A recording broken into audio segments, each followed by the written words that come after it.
Rohmu yang hidup penuhiku, mengalir dalamku.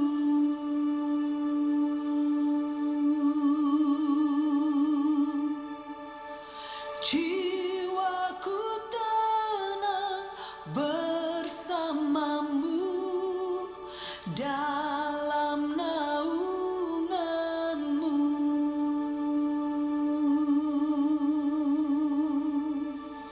Ku buka hati untuk jamahanmu, berserah penuh di hadiratmu. Kau ambil alih seluruh hidupku, di altarmu menyembahmu.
Jemaat yang dikasihi Tuhan, selamat beribadah dan salam damai sejahtera bagi saudara-saudara sekalian.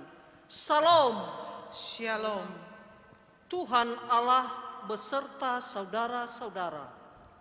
Rohnya menyertai saudara. Mari kita beribadah kepada Tuhan dengan sukacita. Datanglah ke hadapannya dengan sorak-sorai. Kita bernyanyi dari Kidung Jemaat nomor 397, Terpuji Engkau Allah Maha Besar.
Mari kita mengarahkan seluruh kehidupan kita dalam persekutuan dengan Tuhan.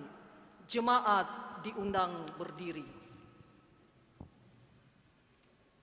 Kita berhimpun dan bersekutu di sini di dalam nama Allah Bapa, di dalam nama anaknya Yesus Kristus, dan di dalam nama Roh Kudus. Pertolongan kita hanya ada di dalam nama Allah yang menciptakan langit dan bumi. Amin. Aku melihat Tuhan duduk di atas tahta yang tinggi dan menjulang, dan ujung jubahnya memenuhi bait suci. Para serafim berdiri di sebelah atasnya, dan mereka berseru seorang kepada yang lain, katanya, Kudus, Kudus, Kuduslah Tuhan semesta alam. Seluruh bumi penuh kemuliaannya. Haleluya. Haleluya. Haleluya. Haleluya.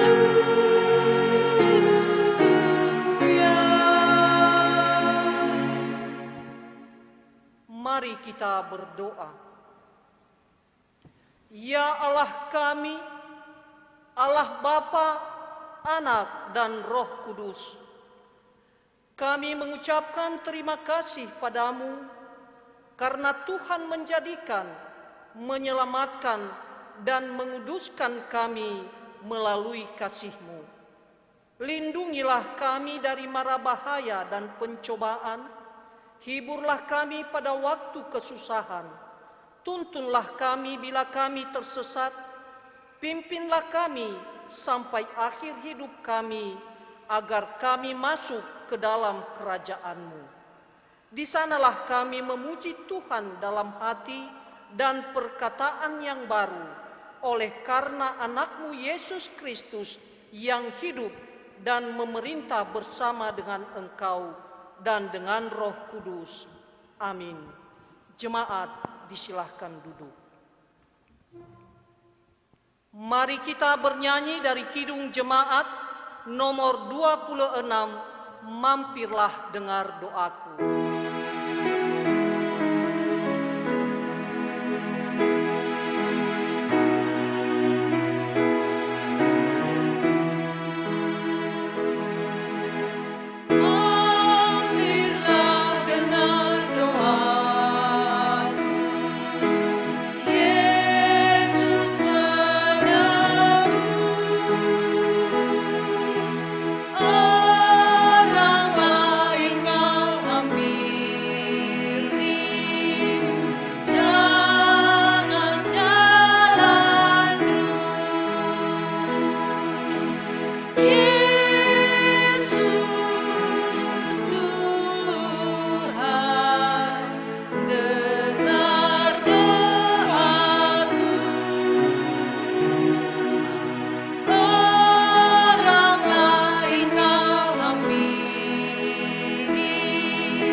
telah mendengarkan firman Tuhan yang dikutip dari kitab Keluaran pasal 20 ayat 1 sampai 17.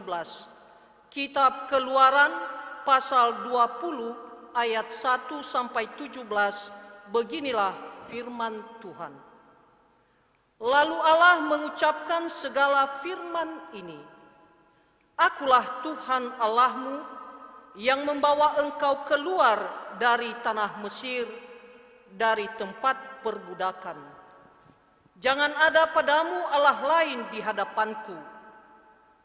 Jangan membuat bagimu patung yang menyerupai apapun yang ada di langit di atas, atau yang ada di bumi di bawah, atau yang ada di dalam air di bawah bumi. Jangan sujud menyembah kepadanya, atau beribadah kepadanya, sebab aku, Tuhan Allahmu, adalah Allah yang cemburu, yang membalaskan kesalahan bapa kepada anak-anaknya, kepada keturunan yang ketiga dan keempat dari orang-orang yang membenci aku. Tetapi aku menunjukkan kasih setia kepada beribu-ribu orang, yaitu mereka yang mengasihi aku dan yang berpegang pada perintah-perintahku. Jangan menyebut nama Tuhan Allahmu dengan sembarangan, sebab Tuhan akan memandang bersalah orang yang menyebut namanya dengan sembarangan. Ingatlah dan kuduskanlah hari Sabat. 6 hari lamanya engkau akan bekerja dan melakukan segala pekerjaanmu. Tetapi hari ke-7 adalah hari Sabat Tuhan Allahmu, maka jangan melakukan sesuatu pekerjaan. Engkau atau anakmu laki-laki, atau anakmu perempuan, atau hambamu laki-laki, atau hambamu perempuan, atau hewanmu, atau orang asing yang di tempat kediamanmu. Sebab 6 hari lamanya Tuhan menjadikan langit dan bumi, laut dan segala isinya. Dan ia berhenti pada hari ke-7. Itulah sebabnya Tuhan memberkati hari Sabat dan menguduskannya. Hormatilah ayahmu dan ibumu, supaya lanjut umurmu di tanah yang diberikan Tuhan Allahmu kepadamu. Jangan membunuh, jangan berzina, jangan mencuri, jangan mengucapkan saksi dusta tentang sesamamu. Jangan mengingini rumah sesamamu, jangan mengingini istrinya, atau hambanya laki-laki, atau hambanya perempuan, atau lembunya, atau keledainya, atau apapun yang dipunyai sesamamu. Demikianlah firman Tuhan. Suara Yesus kudengar.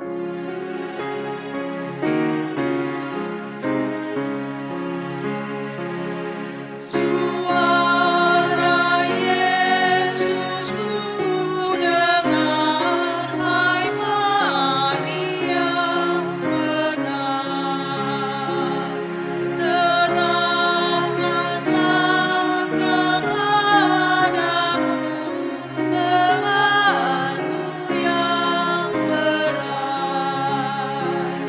Kepada Yesus Tuhanku, ku datang berserah. Jiwaku yang letih lesu, dibuatnya lega. Saudara-saudara, jika kita berkata bahwa kita tidak berdosa, maka kita menipu diri kita sendiri dan kebenaran tidak ada di dalam kita.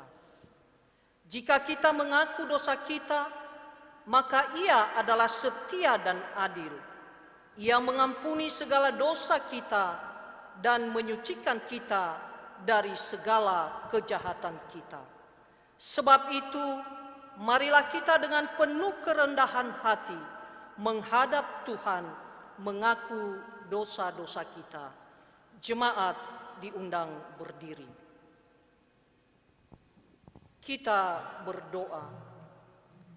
Ya Tuhan, Allah kami yang maha besar dan maha kasih, kami orang berdosa ini menyadari bahwa kami tidak sepantasnya menghadap hadirat-Mu oleh karena dosa-dosa kami. Kami sering melanggar titah-Mu, baik dalam pikiran maupun dalam ucapan dan perilaku kami setiap hari. Kami tidak sanggup membilangi dosa-dosa kami dan tidak ada yang tersembunyi di hadapan-Mu, ya Tuhan. Berdoa dalam hati masing-masing, mengaku dosa di hadapan Tuhan.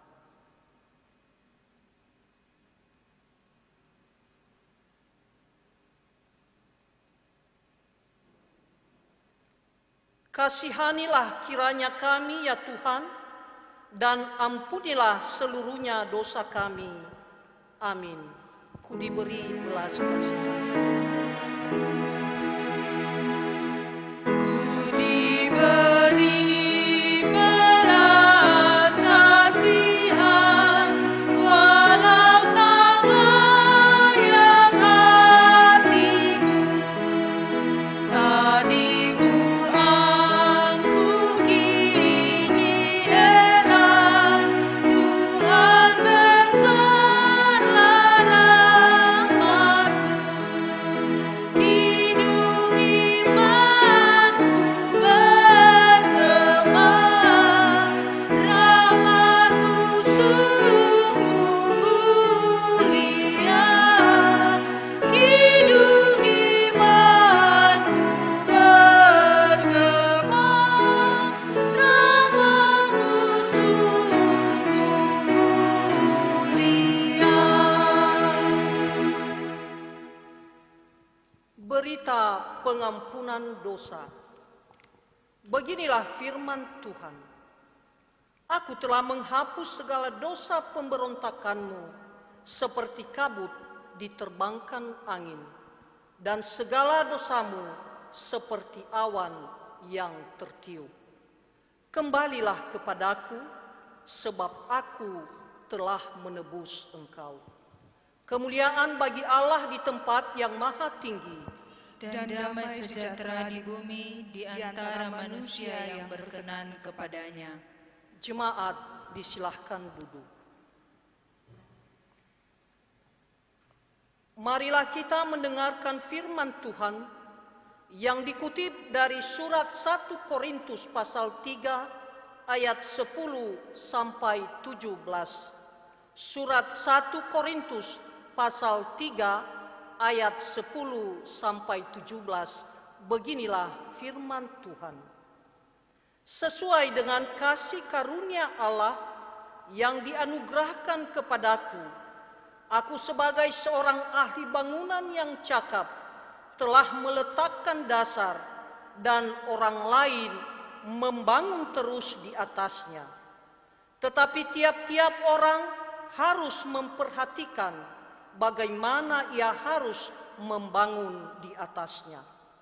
Karena tidak ada seorang pun yang dapat meletakkan dasar lain daripada dasar yang telah diletakkan, yaitu Yesus Kristus.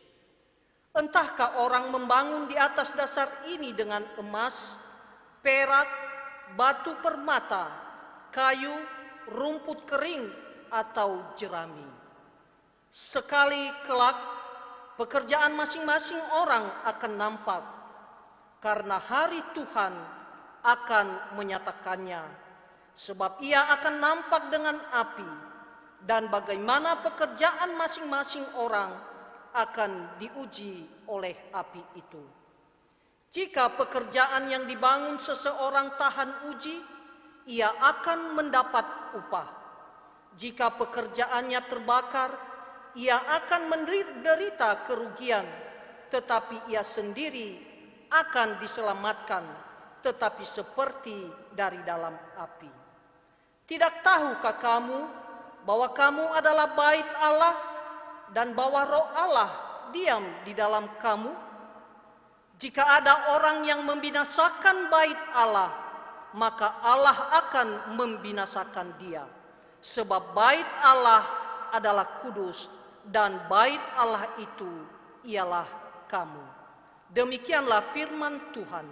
Yang berbahagia ialah mereka yang mendengarkan firman Allah dan yang memeliharanya. Amin. Sekarang diberi kesempatan kepada jemaat menyerahkan persembahan ucapan syukur, dilanjutkan dengan persembahan yang pertama, kedua, dan ketiga. Dengan mengingat firman Tuhan yang mengatakan, hendaklah masing-masing memberi menurut kerelaan hatinya, jangan dengan sedih hati atau dengan paksaan, karena Allah mengasihi orang yang memberi dengan sukacita. Kita menyerahkan persembahan kepada Tuhan. Mari kita bernyanyi dari Kidung Jemaat nomor 288, Mari Puji Raja Sorga.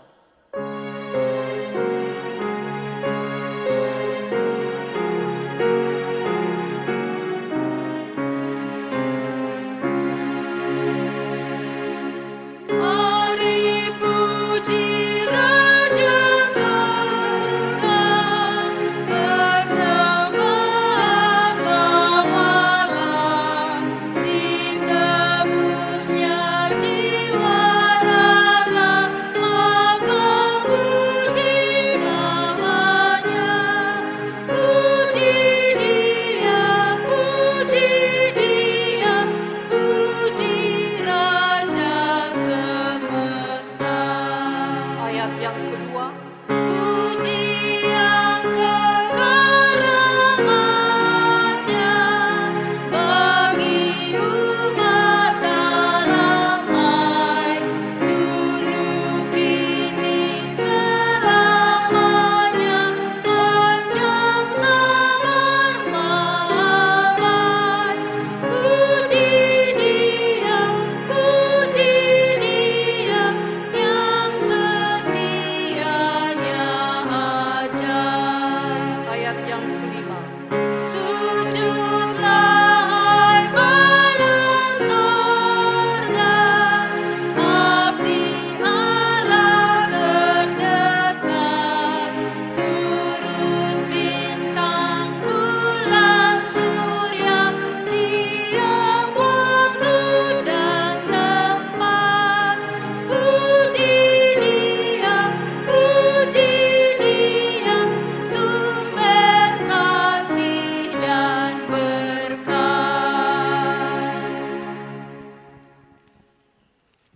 marilah kita mempersiapkan hati menyambut firman Tuhan. Kita bernyanyi dari Kidung Jemaat nomor 383, Sungguh Indah Kabar Mulia.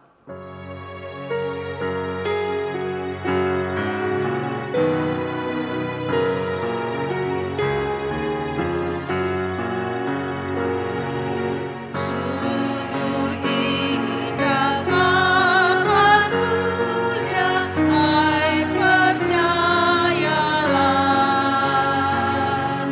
Yesus Kristus tak berubah selama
Damai sejahtera Allah yang melampaui segala akal akan memelihara hati dan pikiranmu dalam Kristus Yesus.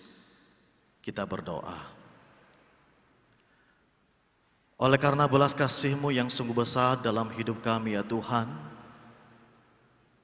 hari ini kami kembali beribadah di hadapan Tuhan, walaupun di rumah kami masing-masing. Pada kesempatan ini ya Tuhan, kami mau mendengarkan kebenaran firman-Mu.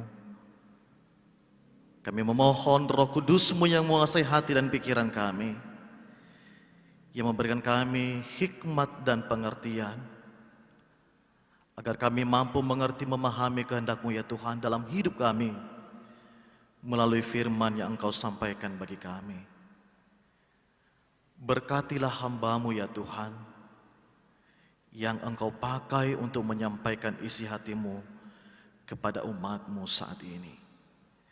Berfirmanlah Tuhan, karena kami telah siap untuk mendengarnya. Dalam nama Yesus kami berdoa. Amin. Bapak Ibu Saudara yang dikasihi Tuhan, nats firman Tuhan yang kita baca dan kita renungkan di siang hari ini terambil dari kitab 2 Raja-Raja pasal 23 ayat 1 sampai 14. 2 Raja-Raja pasal 23 ayat 1 sampai 14, beginilah firman Tuhan.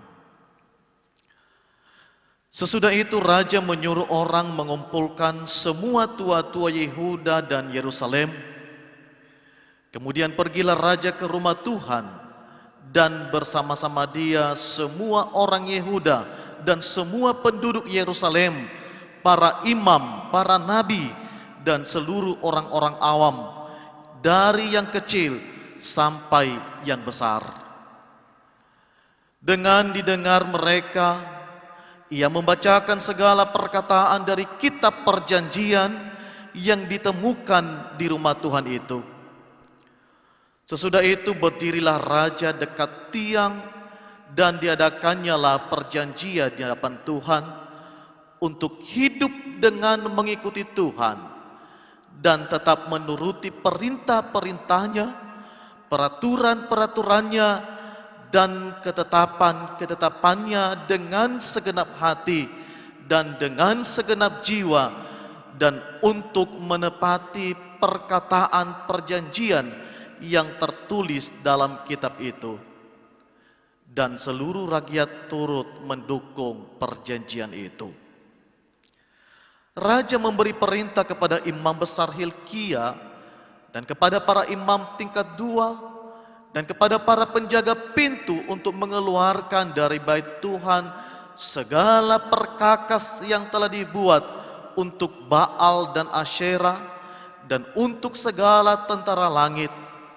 Lalu dibakarnyalah semuanya itu di luar kota Yerusalem, di padang-padang Kidron, dan diangkutnyalah abunya ke Betel. Ia memberhentikan para imam dewa asing yang telah diangkat oleh raja-raja Yehuda untuk membakar korban di bukit pengorbanan di kota-kota Yehuda dan di sekitar Yerusalem. Juga orang-orang yang membakar korban untuk Baal, untuk dewa matahari, untuk dewa bulan, untuk rasi-rasi bintang, dan untuk segenap tentara langit.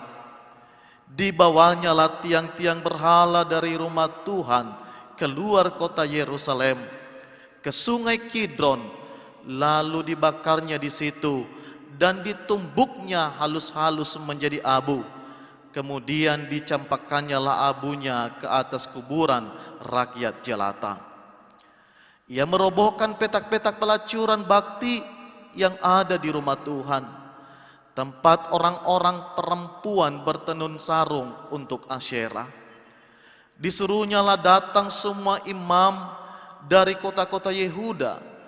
Lalu ia menajiskan bukit-bukit pengorbanan, tempat para imam itu membakar korban, dari Geba sampai Berseba. Dirobohkannya pula bukit-bukit pengorbanan di pintu-pintu gerbang yang ada dekat lubang pintu gerbang Yosua, penguasa kota itu, yang ada pada sebelah kiri kalau orang memasuki pintu gerbang kota itu. Tetapi para imam bukit-bukit pengorbanan itu tidak boleh naik ke mezbah Tuhan di Yerusalem. Hanya mereka boleh memakan roti yang tidak beragi di tengah-tengah saudara-saudara mereka. Yang menajiskan juga Tofet yang ada di lembah Ben Hinnom, supaya jangan orang mempersembahkan anak-anaknya sebagai korban dalam api untuk dewa Moloch. Dibuangnyalah kuda-kuda yang ditaruh oleh raja-raja Yehuda untuk dewa matahari di pintu masuk ke rumah Tuhan dekat bilik Natan Melech, pegawai istana yang tinggal di gedung samping. Juga kereta-kereta dewa matahari dibakarnya dengan api. Mezbah-mezbah yang ada di atas soto, tempat perangingan Ahaz yang dibuat oleh raja-raja Yehuda, dan mezbah-mezbah yang dibuat Manasye, dan di kedua pelataran rumah Tuhan dirobohkan oleh raja dan diremukkan di sana, lalu dicampakkannya abunya ke sungai Kidron.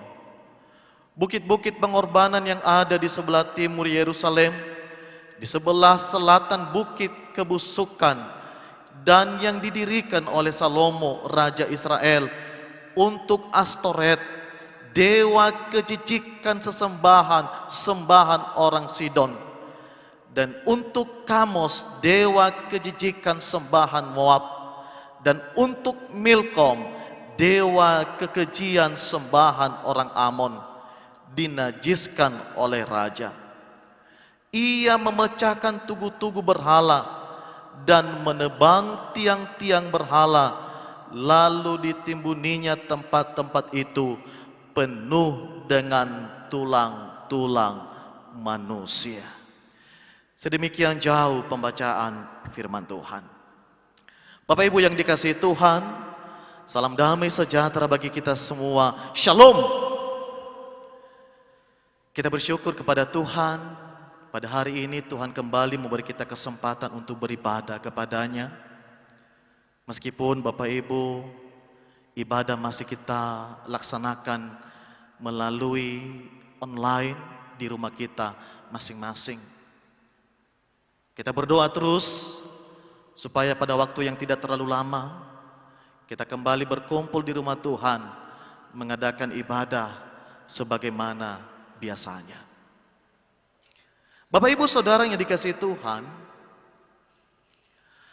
saya yakin bahwa setiap kita sebagai orang percaya merindukan supaya kita memiliki spiritual yang berkualitas. Sikap hidup kita senantiasa berkenan kepada Tuhan. Dan ini juga yang sangat diharapkan Tuhan dari setiap anak-anaknya. Tapi apa jadinya Bapak Ibu jika keinginan kita, kerinduan kita ini sulit kita wujud nyatakan oleh karena berbagai faktor baik dari dalam diri kita sendiri atau faktor lain di luar dari diri kita atau yang ada di sekitar kita. Apalagi kalau kita sudah terjebak dalam sebuah sistem atau bentuk keagamaan atau pemerintah yang menyimpang dan tidak berkenan kepada Allah. Belum lagi para pemimpin atau orang-orang yang seharusnya kita harapkan menjadi teladan yang baik bagi kita. Tapi pada kenyataannya mereka justru tidak memperlihatkan keteladanan yang baik itu, justru menjerumuskan kita. Bapak Ibu Saudara yang kasih Tuhan,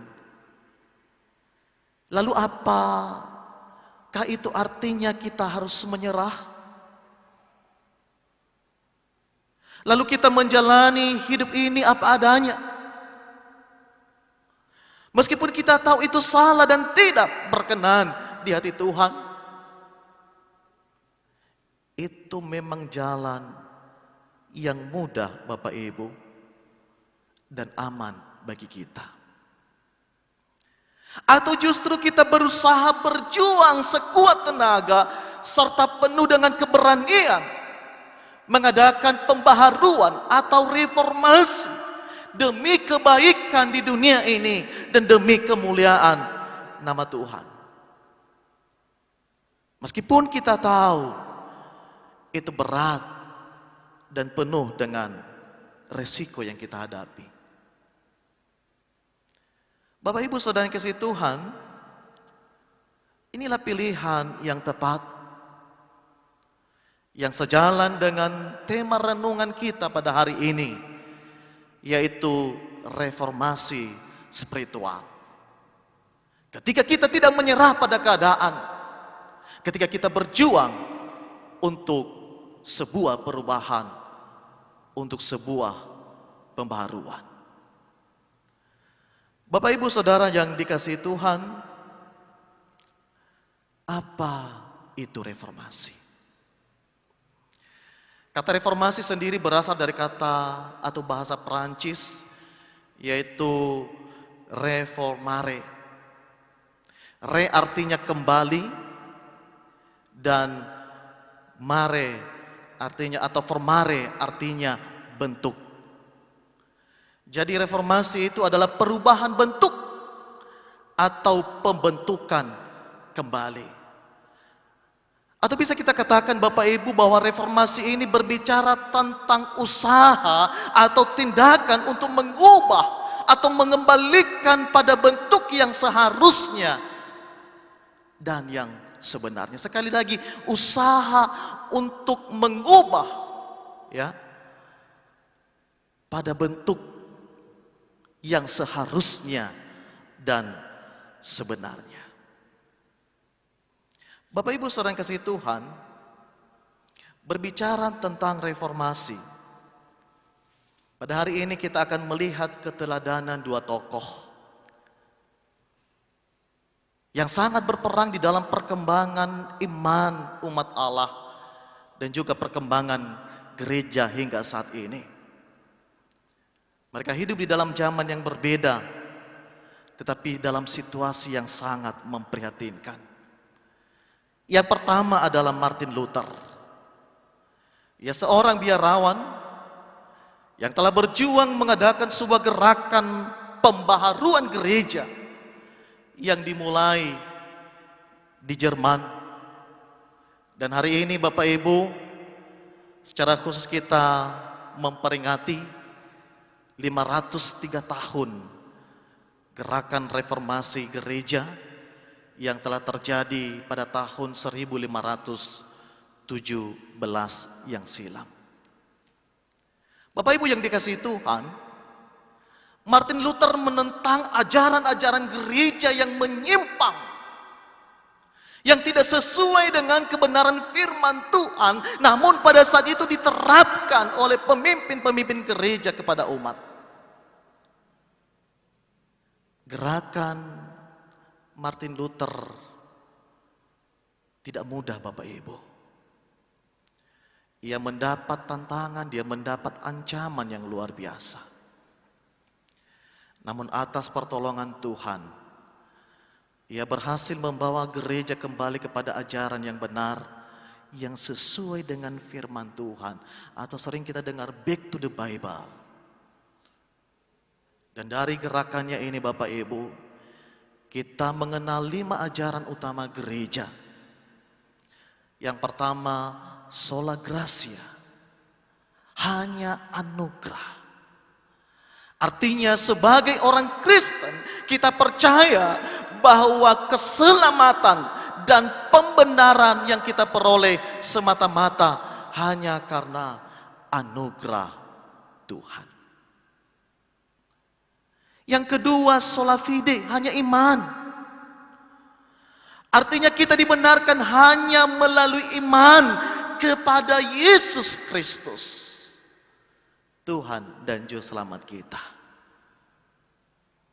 Yang ketiga adalah sola scriptura, hanya Alkitab. Artinya hanya Alkitablah yang menjadi standar bagi iman kita, orang yang percaya kepada Kristus. Yang keempat adalah solus Christus, hanya Kristus. Artinya hanya Kristuslah satu-satunya mediator, pengantara yang sanggup memulihkan hubungan kita dengan Allah yang telah rusak oleh karena dosa. Dan yang kelima, soli Deo gloria. Segala kemuliaan hanya bagi Allah. Artinya hanya Allah lah yang layak mendapat segala pujian, hormat dan kemuliaan sampai selama-lamanya di dalam segala karyanya. Bapak Ibu Saudara yang kasih Tuhan, itulah tokoh yang pertama. Tokoh yang kedua, dan ini yang sesuai dengan bacaan kita pada saat ini, yaitu Raja Yosia. Bapak Ibu Saudara yang dikasihi Tuhan, Raja Yosia adalah raja yang memerintah di kerajaan Yehuda. Dan pada saat itu, rakyat di kerajaan Yehuda sudah sangat lama dan turun-temurun hidup di dalam kebobrokan iman. Mereka satu bangsa melakukan apa yang jahat di mata Tuhan, mulai dari pemimpin yang paling tinggi sampai yang terendah. Mereka tidak beribadah kepada Tuhan yang benar. Justru mereka beribadah kepada berhala, kepada dewa-dewa bangsa yang lain. Bayangkan Bapak Ibu, pada saat Yosia mulai memerintah, orang-orang Yehuda yang tinggal di Yerusalem dan sekitarnya menyembah Allah lain. Bahkan mereka membawa di dalam bait Allah patung-patung berhala, tiang-tiang berhala, perkakas-perkakas yang diperuntukkan kepada dewa-dewa, baik kepada Baal maupun kepada Asyera. Di dalam bait Allah mereka melaksanakan pelacuran bakti, mereka menyediakan petak-petak untuk mengadakan pelacuran bakti. Mereka sungguh-sungguh menajiskan rumah Allah pada saat itu. Di dalam rumah Allah juga mereka mengadakan praktek tenun. Di dalam bait Allah juga mereka mendirikan mezbah untuk mempersembahkan korban kepada dewa-dewa bangsa asing yang diletakkan di pelataran rumah ibadah.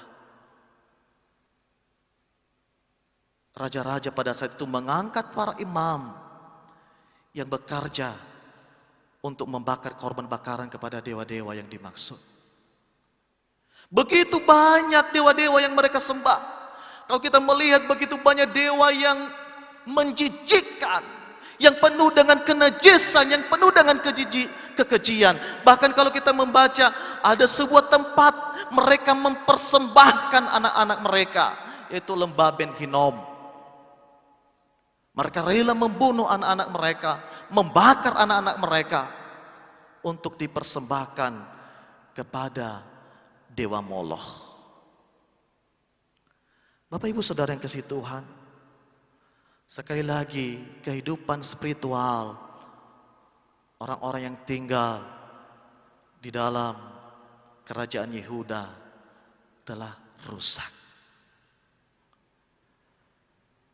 Dan ketika Yosia diangkat menjadi raja, dia menjadi raja pada usia yang sangat muda Bapak Ibu. Dia baru berumur 8 tahun ketika dia menggantikan ayahnya Raja Amon. Dan ayahnya Raja Amon melanjutkan pemerintahan dari kakek daripada Yosia, yaitu Raja Manasye. Dan kedua-dua raja ini, baik ayahnya maupun kakeknya, melakukan yang jahat di mata Tuhan. Mereka adalah penyembah berhala. Lalu bagaimana Yosia mengadakan pembaharuan, Bapak Ibu? Bagaimana ia mampu melakukan pembaharuan di tengah-tengah situasi keadaan yang dia hadapi pada saat itu? Bapak Ibu Saudara yang kasih Tuhan, reformasi itu akan dihasilkan dari hidup yang diterangi oleh kebenaran firman Tuhan. Sekali lagi, reformasi akan dihasilkan dari hidup yang telah diterangi oleh firman Tuhan. Kalau kita membaca dari ayat 22 Bapak Ibu, dari pasal 22, sudah dalam waktu yang sangat lama, orang-orang Yehuda yang tinggal di Yerusalem tidak mendengar tentang Taurat, tidak mendengar tentang firman Tuhan. Mereka sudah membiarkan, mengabaikan firman Tuhan. Dan ketika Yosia menyuruh para imam membersihkan bait suci pada saat itu, dan mereka menemukan kitab Taurat, kitab perjanjian. Dan ketika mereka menemukan kitab itu, maka ketika itu dibacakan Bapak Ibu, apa reaksi daripada Raja Yosia ketika dia mendengar firman Tuhan? Dikatakan di pasal 22 ayat 11, dia mengoyakkan pakaiannya. Apa artinya Bapak Ibu? Firman Tuhan itu menerangi hidupnya. Ia menyadari siapa dirinya. Firman Tuhan itu memberikan dia pemahaman yang baru. Sehingga ia menyesal. Pengoyakan pakaian adalah penyesalan yang sangat dalam atas apa yang telah dilakukannya dan juga bangsanya selama ini, yang bertentangan dengan kehendak Allah, bahkan yang menimbulkan murka Allah terhadap bangsanya. Demikian juga kalau kita membaca di pasal 23 ayat yang kedua, dia membaca firman Tuhan, diperdengarkanlah kepada seluruh rakyat pada saat itu. Sekali lagi, firman Tuhan inilah yang memberikan dia pemahaman yang baru, pemahaman yang benar, yang memberikan dia kesadaran siapa dirinya, betapa berdosanya dia di hadapan Tuhan. Firman Tuhan ini juga yang menuntun dia untuk mengambil sebuah tindakan bertobatan untuk melakukan apa yang Tuhan inginkan di dalam hidupnya. Bapak Ibu Saudara yang kasih Tuhan, di sini kita melihat betapa pentingnya mendengarkan firman Tuhan. Mustahil ada orang yang berkata, aku akan mereformasi diri, mereformasi spiritual, tanpa mendengar firman Tuhan. Mustahil ada orang yang melakukan kebenaran firman Tuhan tanpa mendengarkan firman Tuhan. Tanpa mendengar firman Tuhan, maka sulit akan ada pertobatan. Terlebih komitmen untuk melakukan kehendak Tuhan. Betapa pentingnya mendengarkan firman Tuhan di dalam pertumbuhan iman. Bapak Ibu Saudara yang kasih Tuhan, Yosia tidak hanya sampai kepada mendengar firman Tuhan. Setelah dia mendengar firman Tuhan, lalu firman Tuhan yang telah menerangi dia bekerja sehingga ia mengambil sebuah komitmen. Di ayat 3 kita membaca Bapak Ibu, komitmen dan berjanji di hadapan Tuhan untuk hidup dengan mengikuti Tuhan dan tetap menuruti perintah-perintahnya, peraturan-peraturannya, dan ketetapan-ketetapannya dengan segenap hati dan dengan segenap jiwa, dan untuk menepati perkataan perjanjian yang tertulis di dalam kitab itu. Benar Bapak Ibu, Yosia tidak hanya tinggal hanya pada pendengaran, tapi firman Tuhan yang didengarnya dibiarkan bekerja mengubah kehidupannya. Dan dia mengambil sebuah komitmen untuk takut kepada Tuhan, untuk menuruti firman Tuhan. Dan itu diwujud nyatakan di dalam tindakan yang nyata.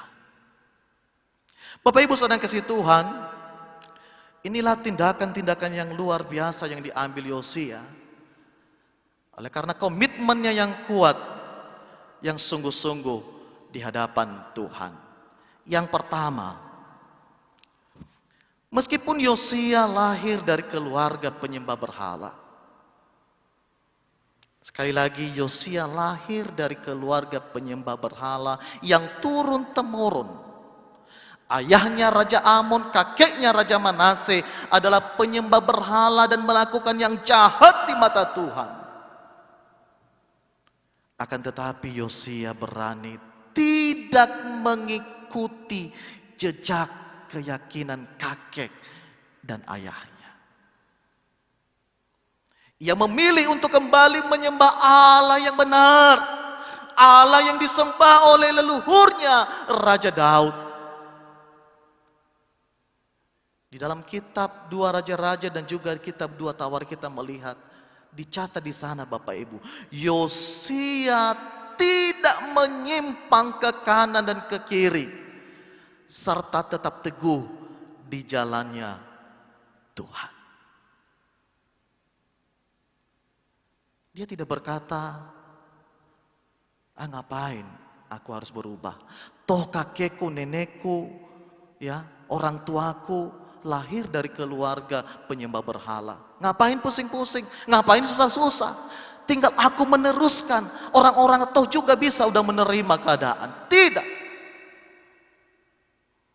Yosia memilih untuk tidak mengikuti jejak ayah dan kakeknya sebagai penyembah berhala.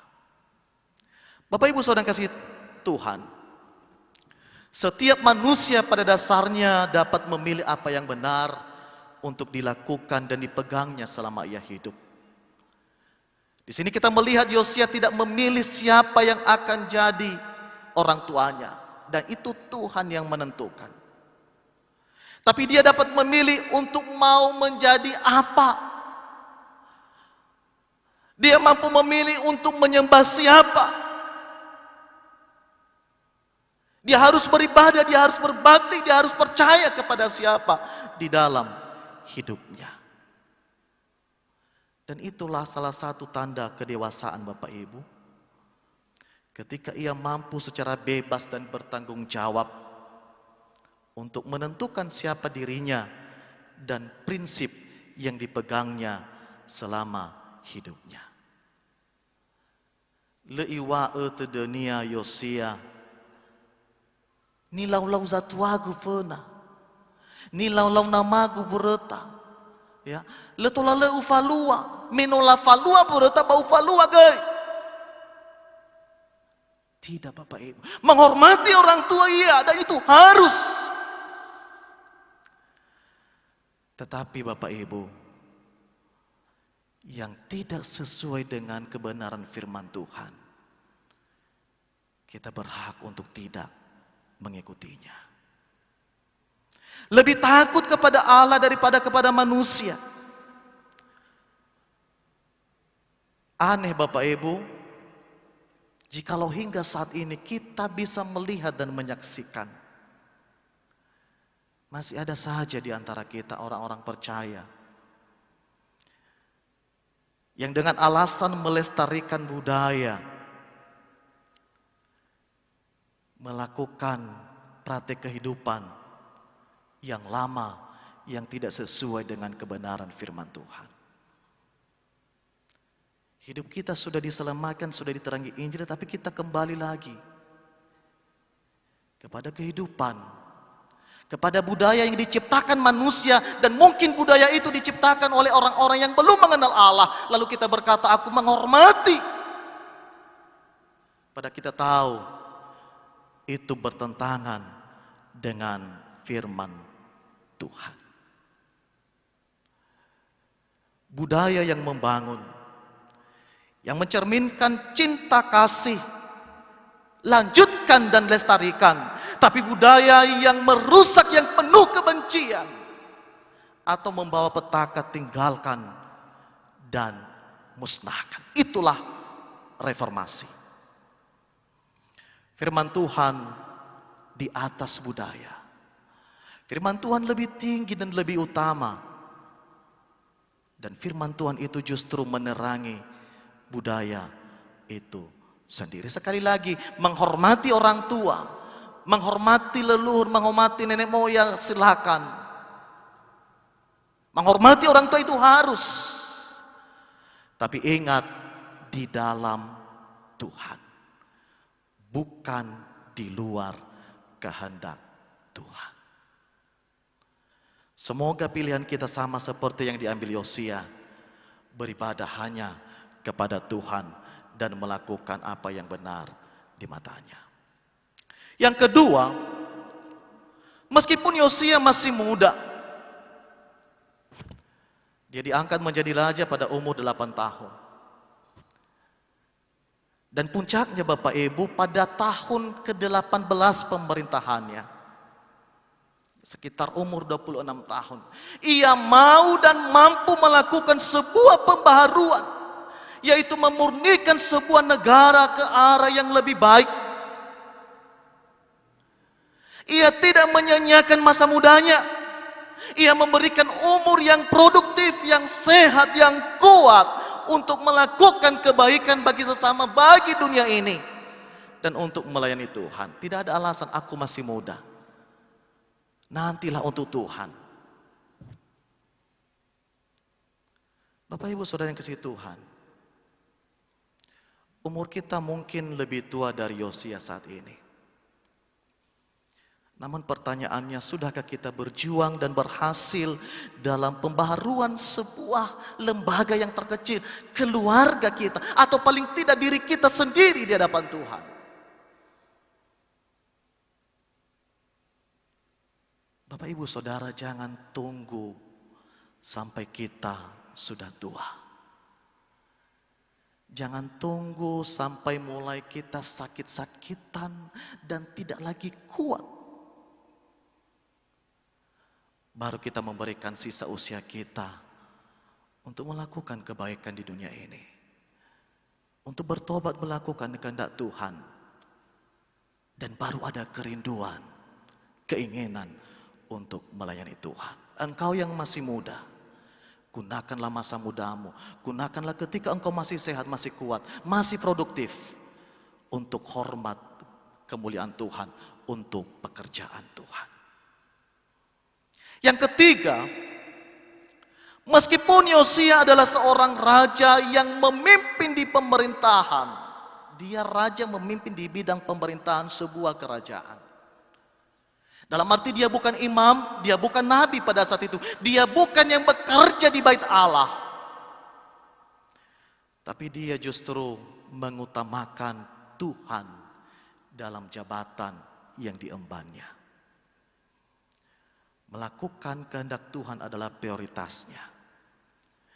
Yosia percaya bahwa jabatan yang dia emban adalah anugerah yang harus dipertanggungjawabkan kepada Tuhan. Dan Tuhan menempatkan dia pada jabatan itu. Ada sebuah rencana yang mulia, yang baik dari Tuhan sendiri. Dia menempatkan dirinya, menyadari dirinya bahwa dia sebagai raja adalah pelayan Tuhan dan melakukan kehendak Tuhan.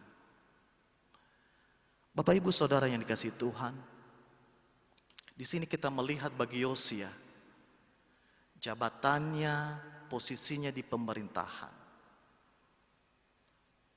dengan kesibukannya yang luar biasa, bukan alasan untuk tidak peduli terhadap hubungannya dengan Tuhan, terhadap kemajuan imannya dan kemajuan iman, kerohanian umatnya pada saat itu.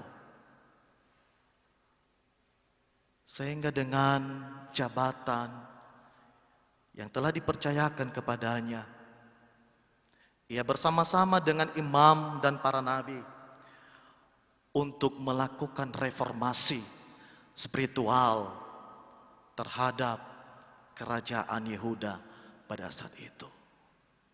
Apapun jabatanmu, apapun posisimu, dimanapun engkau berada, Tuhan ingin memakai engkau untuk menjadi garam dan terang, melakukan perubahan kebaikan di tengah-tengah dunia ini. Tidak ada alasan. Aku bukan pendeta, aku bukan majelis, aku bukan satunya Kristo. Masa bodoh dengan perkembangan iman, tidak. Yang keempat Bapak Ibu Saudara kasih Tuhan, dan ini yang terakhir. Meskipun Yosia pada saat itu, dan mungkin ada beberapa orang yang masih memegang teguh kepercayaan kepada Tuhan yang benar, kepada Allah yang disembah oleh Daud. Tapi jumlahnya pasti tidak banyak, sangat sedikit. Dalam arti meskipun mereka minoritas, karena pada saat itu secara masif orang-orang di dalam Yerusalem sudah menyembah kepada dewa-dewa yang lain dan meninggalkan Tuhan. Belum lagi Bapak Ibu, kerajaan Yehuda pada saat itu ada di bawah kekuasaan kerajaan Asyur yang adidaya pada saat itu. Dan sudah biasa Bapak Ibu, dewa-dewa sesembahan bangsa yang kuat, yang menguasai sebuah bangsa, itu harus ditempatkan di pusat-pusat peribadatan bangsa yang dikuasai dan yang lemah itu. Dan mungkin itu salah satu sebabnya kenapa di bait Allah begitu banyak dewa-dewa, begitu banyak berhala yang ada pada saat itu. Untuk menunjukkan bahwa mereka sudah ditaklukkan. Dan Allah bangsa yang kuat ada di atas Allah bangsa-bangsa yang dikuasai. Tetapi luar biasa, Yosia lebih takut kepada Allah daripada kepada manusia. Ini yang kita baca dari ayat 4 sampai ayat 14. Dia dengan berani membersihkan bait Allah. Segala perkakas yang diperuntukkan kepada Baal, kepada dewa-dewa yang lain, peta-peta yang telah dibentuk, yang telah dibuat di dalam bait Allah, mezbah-mezbah yang ada di dalam bait Allah untuk mempersembahkan korban kepada dewa-dewa. Semua yang berhubungan dengan berhala itu dimusnahkan oleh Yosia, dibakar habis, bahkan ditumbuk sampai halus.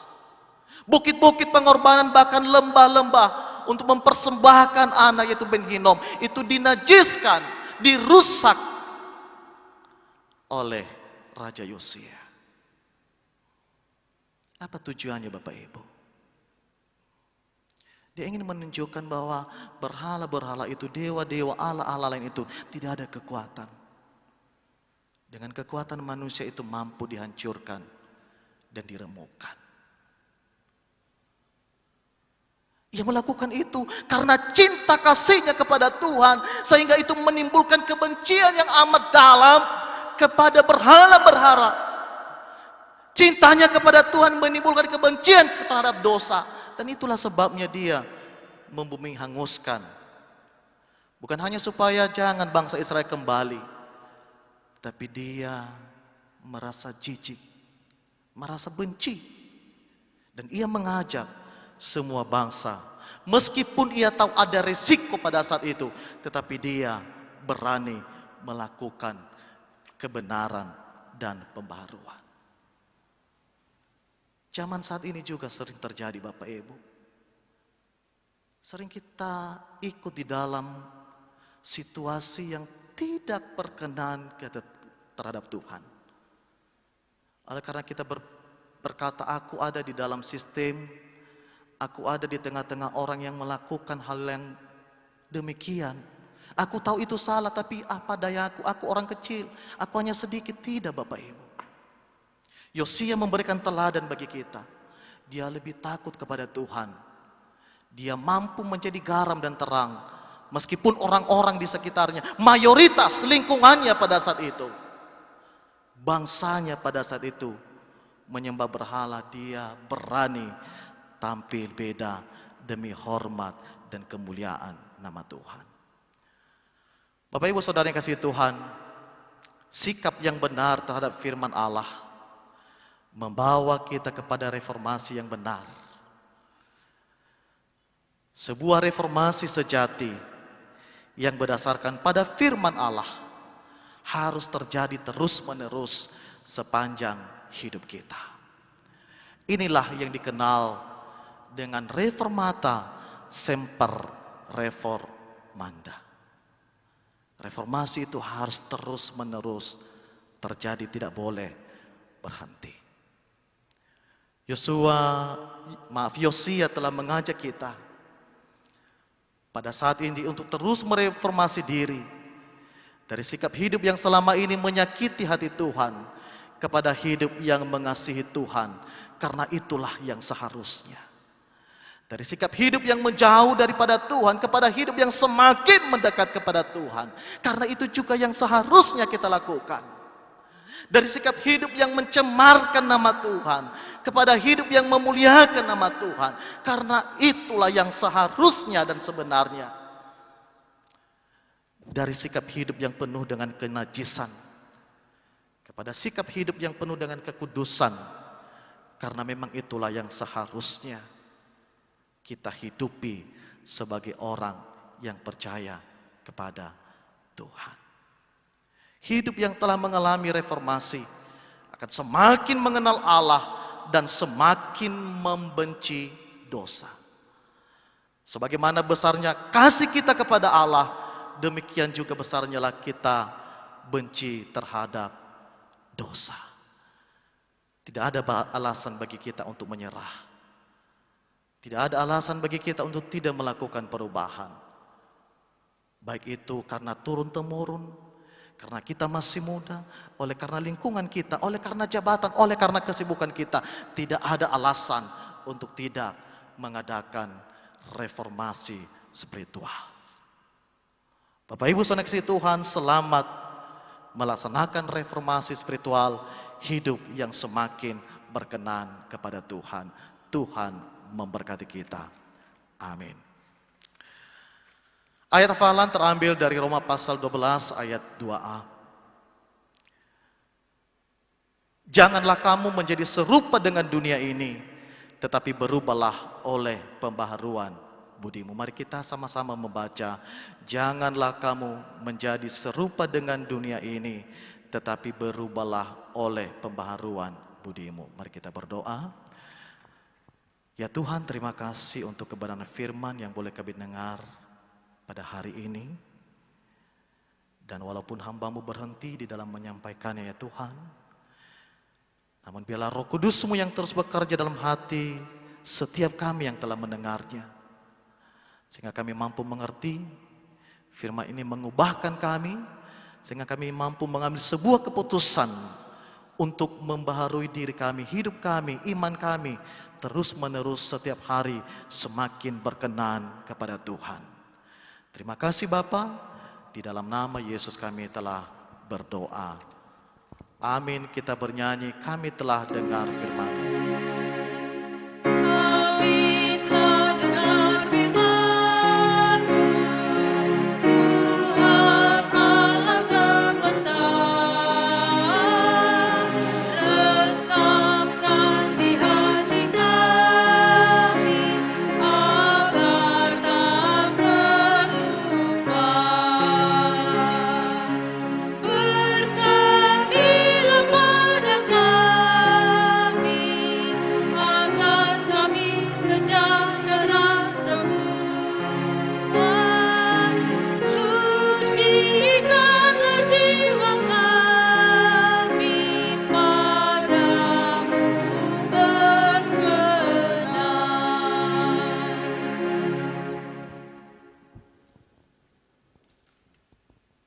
Setelah mendengar firman Tuhan, marilah kita menyambutnya dengan mengakui iman kita bersama segala orang percaya di seluruh dunia. Jemaat diundang berdiri. Kita mulai. Aku percaya kepada Allah, Bapa yang Maha Kuasa, Khalik langit dan bumi. Aku percaya kepada Yesus Kristus, Anaknya yang tunggal, Tuhan kita, yang dikandung daripada Roh Kudus, lahir dari anak darah Maria, yang menderita di bawah pemerintahan Pontius Pilatus, disalibkan, mati dan dikuburkan, turun ke dalam kerajaan maut. Pada hari yang ketiga, bangkit pula dari antara orang mati, naik ke surga, duduk di sebelah kanan Allah Bapa yang Maha Kuasa, dan akan datang dari sana untuk menghakimi orang yang hidup dan yang mati. Aku percaya kepada Roh Kudus, gereja yang kudus dan am, persekutuan orang kudus, pengampunan dosa, kebangkitan daging, dan hidup yang kekal. Amin. Jemaat disilahkan duduk. Warta Jemaat Minggu 1 November 2020. 1. Yang menikah. Perempuan Rita Ernawati Lase, lingkungan 44 Faomasi. Anak dari keluarga Ama Inasori Lase. Laki-laki Victor Dermawan Zega, Jemaat Ordua Luaha Bouse, Resor 47 BNKP. Pemberkatan perkawinan dilaksanakan pada hari Rabu 4 November 2020. Kedua, yang pindah, keluarga Faaso Nazara, kepala keluarga, dan 2 orang anggota keluarga, lingkungan 6 Pasar, pindah ke Jemaat Lotu, Resor 34 BNKP. Ketiga, warta lain-lain. Hari Sabtu 7 November 2020 dilaksanakan sidang majelis jemaat dimulai pukul 14 WIB bertempat di gedung gereja. Diundang seluruh anggota majelis jemaat untuk hadir pada kegiatan dimaksud dengan tetap mengikuti protokol kesehatan. Kami berterima kasih kepada seluruh warga jemaat yang telah melaksanakan ibadah minggu di rumah masing-masing, dan kami mengundang kita beribadah di rumah masing-masing setiap minggu pada pukul 9 WIB. Juga melalui live streaming di Facebook BNKP Jemaat Kota Gunung Sitoli atau di channel YouTube BNKP Jemaat Kota Gunung Sitoli. Tuhan Yesus memberkati. Mari kita bernyanyi dari Kidung Jemaat nomor 250A, Ahlamu Benteng yang Teguh.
Mari kita menaikkan doa syafaat kita kepada Tuhan. Jemaat diundang berdiri.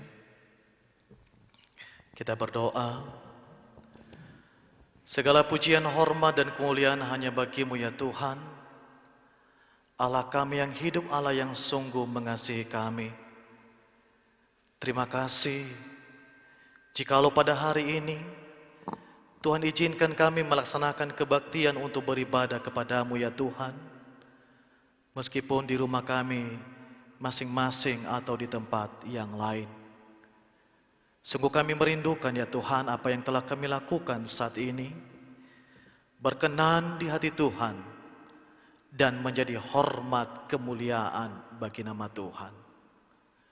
Di tengah-tengah ibadah kami ya Tuhan, kami telah mengumpulkan persembahan kami. Sebagian dari berkat-berkat Tuhan yang telah kami terima sepanjang minggu ini melalui pekerjaan dan usaha yang telah Tuhan percayakan bagi kami. Kami serahkan ke dalam tangan Tuhan.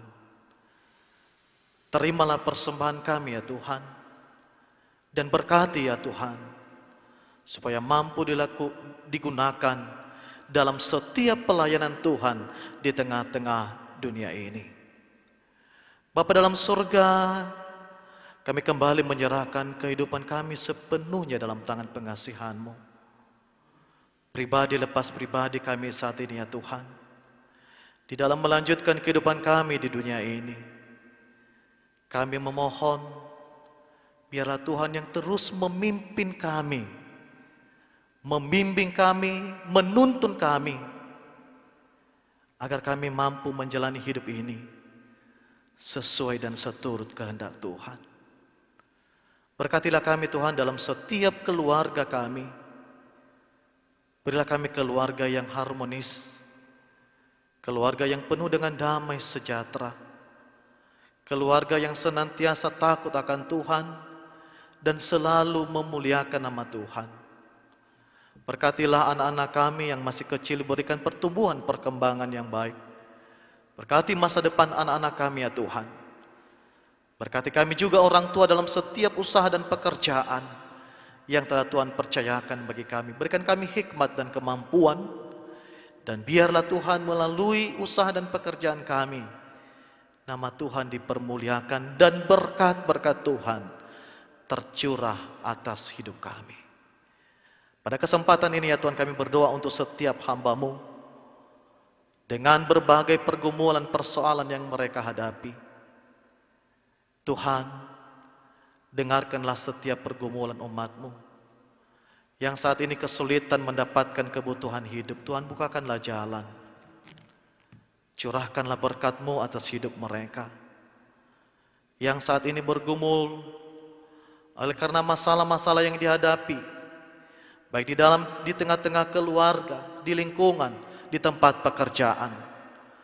Kuatkan dan teguhkan iman mereka ya Tuhan, untuk senantiasa mengandalkan Engkau dalam situasi masalah yang mereka hadapi, karena Engkau mampu dan mau menolong mereka dan memberikan mereka jalan keluar. Yang saat ini bergumul oleh karena sakit penyakit yang mereka derita, dimanapun mereka berada, apapun jenis penyakit yang mereka derita ya Tuhan, kami memohon belas kasih Tuhan yang memulihkan, yang menyembuhkan mereka. Terlebih dalam situasi pandemi COVID-19 saat ini, ya Tuhan, pulihkanlah kesehatan setiap saudara-saudara kami yang terpapar virus corona. Kuatkanlah iman dan imun tubuh mereka, sehingga Tuhan mereka sabar tabah menjalani hari-hari mereka, dan pada akhirnya mereka boleh bergabung dengan keluarga mereka masing-masing. Berkatilah setiap hamba-Mu, baik yang bekerja di pemerintahan, di bagian medis, yang terus berjuang untuk melawan virus ini.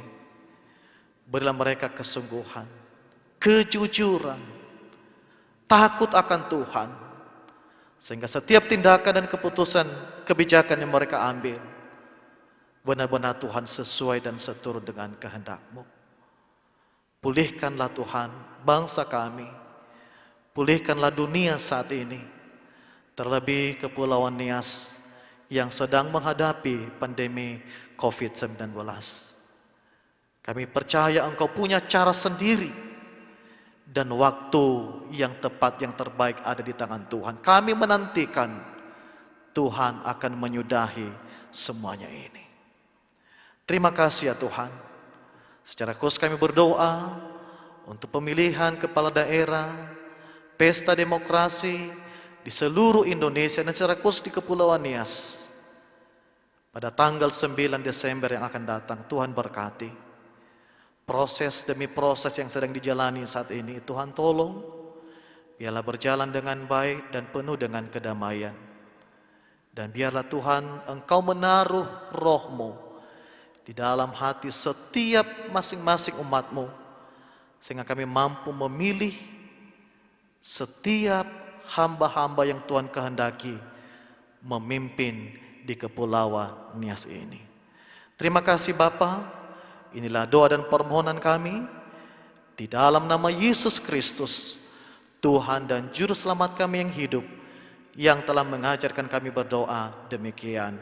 Bapa kami yang di sorga, dikuduskanlah nama-Mu, datanglah kerajaan-Mu, jadilah kehendak-Mu di bumi seperti di sorga. Berilah kami pada hari ini makanan kami yang secukupnya, dan ampunilah kami akan kesalahan kami, seperti kami juga mengampuni orang yang bersalah kepada kami. Dan janganlah membawa kami ke dalam pencobaan, tetapi lepaskanlah kami daripada yang jahat. Karena Engkaulah yang mempunyai kerajaan dan kuasa dan kemuliaan sampai selama-lamanya. Amin. Pulanglah dalam kehidupanmu sehari-hari di dalam damai sejahtera. Jadilah saksi Kristus dimanapun saudara berada, dan terimalah berkat Tuhan. Tuhan memberkati engkau dan melindungi engkau. Tuhan menyinari engkau dengan wajah-Nya dan memberi engkau kasih karunia. Tuhan menghadapkan wajah-Nya kepadamu dan memberi engkau damai sejahtera. Amin. Kita bernyanyi dengan tenaga yang fana, niscaya kita kalah.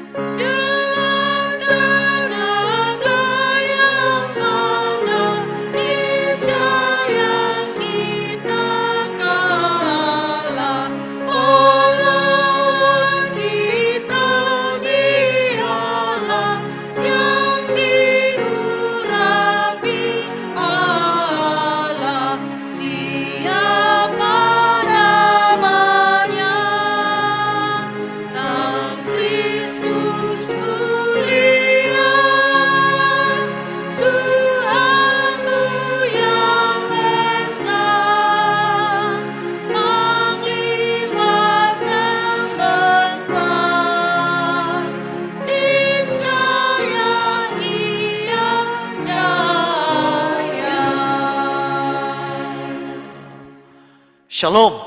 Shalom. Yahobu. Yahobu. Silakan duduk kembali.